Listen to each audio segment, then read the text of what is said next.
இன்றைக்குள்ள காலையில் டிஃபனில் முளைக்கட்டின பயிறு, இதில் பச்சை பயிறு, கொள்ளு, வெந்தயம் இது மூணும் கலந்துருக்கு.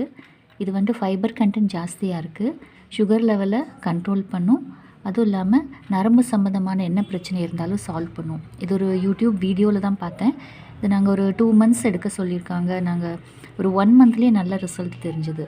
நீங்களும் இதை ட்ரை பண்ணி பாருங்கள். முளைக்கட்டின பயிறு, ஒரு தானியம், ஒரு வெந்தயம், ஒரு பயிறு ஓவர் நைட் ஊற வச்சு அடுத்த நாள் முளைக்கட்டணும்.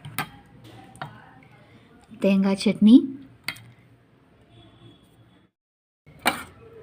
கார சட்னி, முட்டை,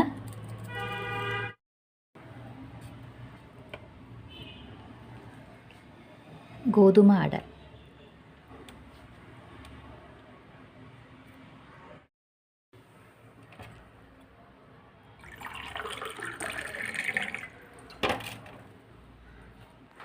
இந்த சேனலில் ஃபுட் டிஸ்ப்ளே மட்டும் இல்லாமல் குக்கிங் வீடியோஸ் இருக்குது. உங்களுக்கு பிடிச்சிருந்தால் சப்ஸ்கிரைப் பண்ணிவிட்டு ஆளுங்கிற பெல் ஐக்கானையும் கிளிக் பண்ணிவிடுங்க. தேங்க்யூ. தேங்க்ஸ் ஃபார் வாட்சிங். Have a good day.